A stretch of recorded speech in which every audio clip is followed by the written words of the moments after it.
Arteta has done it. Arsenal have done it, once again confirming they are one of the very best teams in world football. And I said that to someone earlier and they started laughing. So I had to think about, is that really that crazy of a statement? Is it madness, me saying Arsenal are one of the best teams in the world? Because if you ask the rival fans, the ones who don't like to admit it, if you say to them, what's the strongest league in the world? 100% of the time they will say the Premier League. So Arsenal sit top of the Premier League, and deservedly so. It's not like we're not deserving of it. If you go through that whole Arsenal team, the results, the positions, all of these players are the best in slot in all of our positions. You look at the goalkeeper, you look at the defence, you look at the midfield, you look at the attack. There's no tricks here. We haven't fluked it. Arsenal aren't top of the Premier League by chance. They are there rightfully so. To say Arsenal, the best team in the strongest league in the world, can't be considered at this minute one of the best teams in world football, to me just shows a lot of people's biases. That game yesterday was phenomenal. Don't let nobody trick you. I'm even seeing these negative Arsenal fan creators start to believe that there might actually be a chance in Arsenal winning something this season, because I'm seeing the narratives change. I'm seeing the conversations shift. And this all boils down to the fact that Mikel Arteta has finally, allowed this Arsenal team to introduce themselves on the world stage. It's starting to be recognised now that Arsenal are probably the best team in the Premier League. Again, this isn't me getting carried away, because in 5 weeks' time, if we lose 3 games, the conversation again will change. But at this minute in time, on the 22nd of October, Arsenal are probably the strongest team in world football. People might say, what about Barcelona, Real Madrid? I don't have to remind you what Arsenal done to Real Madrid last season. And people might say, yeah, well, that was last season. And I would say, but Arsenal have improved since then. So how further forward are Arsenal than these other teams? Look, the fact we're even able to have these conversations now is so exciting. That match yesterday, like I said, was phenomenal. I want you to let me know, who was your Arsenal versus Atletico Madrid man of the match? There were so many unbelievable performances, some performances that we need to discuss, because there's definitely some talking points. So get in the comments section, and if you could help me out, I'm trying to get to 15,000 subscribers. Just hit that subscribe button if you haven't already.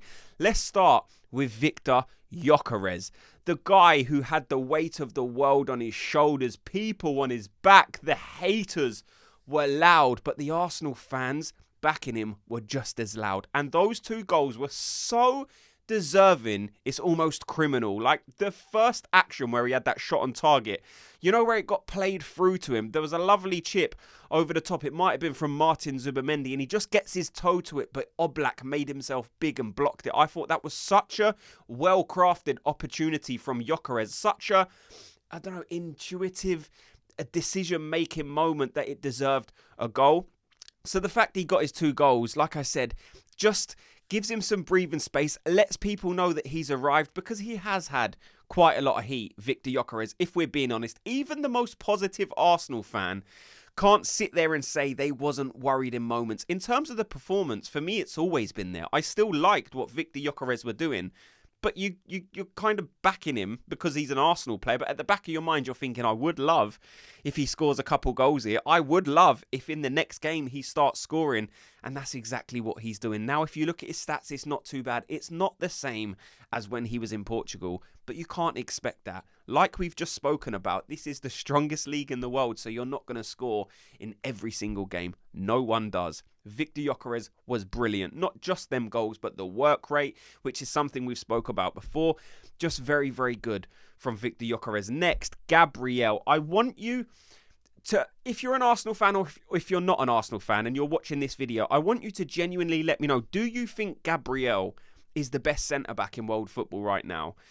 People always, when something happens, there's kind of a bit of recency bias, but this isn't something new with Gabriel. This is something that's been happening for 2 or 3 seasons. Like, since he's joined Arsenal, he's the highest scoring centre-back in world football. So it's not just what he offers you in terms of defensive capabilities, which most people would probably put him right up there in terms of that defensive awareness, in terms of that physicality, that aggression. For that alone, you would already have him right at the top of the pile. So when you add that, just prolific nature that he has in that box. And it's not just scoring the goals, but it's the consistency in which he always wins that first ball. He is the most aerially dominant player I've ever seen. And look, I'm 33, so I'm not the oldest player in the world. People slightly older than me might be able to flash back to just before I was born, and there might have been some players who were this aerially dominant.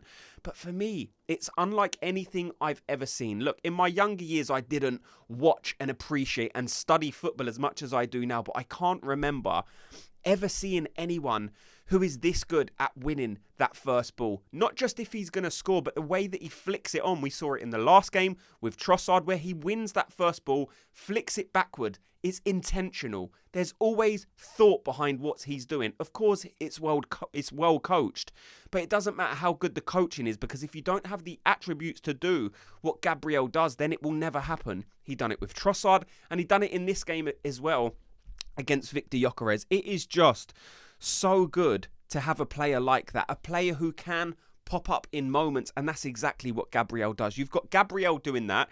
You've got Declan Rice, Saka whipping in these balls, and I want to pinpoint Declan Rice because I think it goes under the radar slightly just how good his delivery is. If you look at a player like Declan Rice, you look at his stature, you look at his physicality, his size, his presence, you would assume, just looking at him, that's a player you would want in the box. So to have a player who is that big on set pieces, again, just proves how good he is, because you would want that in the box. But the fact that he's taken those free kicks, corners, and he puts it on a dustbin lid every time, no matter where he needs to aim it to try and get to Gabriel, he finds him every time. He always knows where the danger is.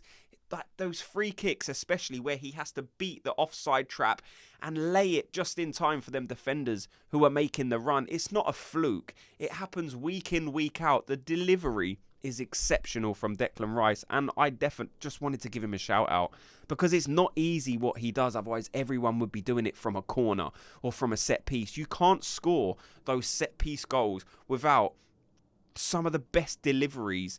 It's hard to describe just how good you need to be in terms of consistency to let that happen on almost every single set piece. Declan Rice is crazy.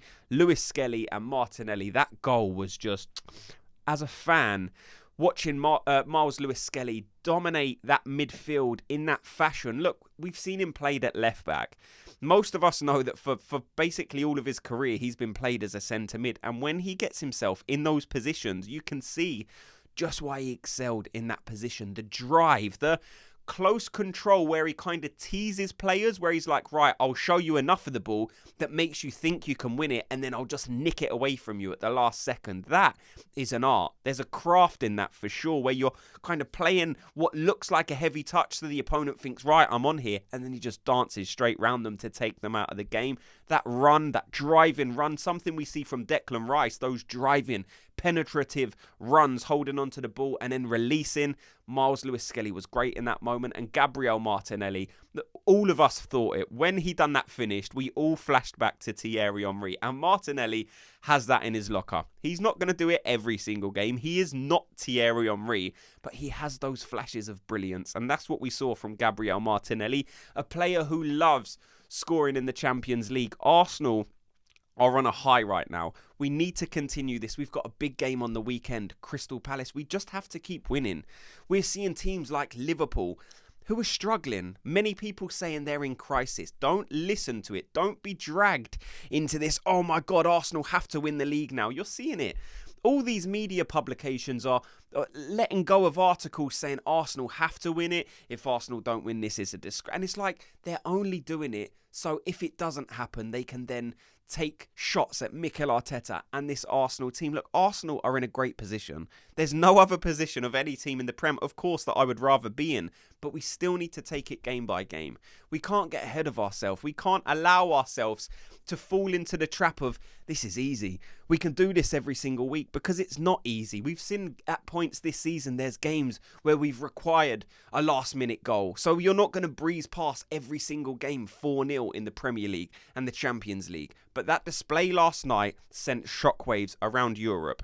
That performance last night just showed the Premier League that Arsenal are the elite team in the Premier League. Like I said, it's not a coincidence. Arsenal aren't fluking anything at the moment. They are a well-coached, well-drilled, unbelievable team with an array of players that would get into most teams in the world. We've got players on the bench that start for most top teams around the world. Again, rival fans don't like that. They would never admit that.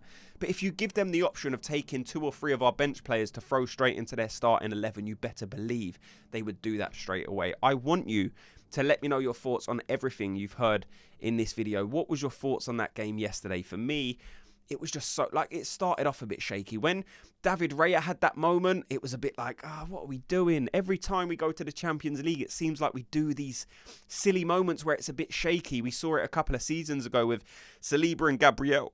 Why are we not getting to grips with the Champions League? Why is Raya making those silly mistakes? And then Julian Alvarez goes through, hits the bar in what was a wicked shot, whips it around Raya. Raya was full stretched and it had the beating of Raya if it didn't hit the bar. And it was kind of like, at that moment, it was kind of anyone's game. I don't think Arsenal were ever not really in control, but you could see that Atletico were dangerous. They had some players that were capable of hurting us. They had the speed up top. They had some players who are obviously good, technical on the ball, and you would expect that from a Spanish side. But Arsenal were as dominant in the second half as you could probably be in the Champions League against Atlético Madrid. Again, at the minute, they're probably not on top form. You see they've conceded 10 goals. They're still the 3rd least conceded team joint in La Liga, but they are leaking goals a little bit, but no one's 4-0'd them. They don't get embarrassed like that, Diego Simeone. He is known as a resolute coach who shuts up shop and has some technical, fast, good players that can get him out of trouble at times. He's always been a defensive manager. So for Arsenal to 4-0 him and have him coming out after the game and saying, look, Arsenal have the best team we've faced this season, just shows how good a job Mikel Arteta and these Arsenal players are doing. Like I said, let me know your thoughts on everything you've heard in this video. Thanks so much for watching and listening. Before you go, if you could do me a quick favour, just hit like and subscribe, and I'll speak to you all in tomorrow's video. Gooners, have a good day.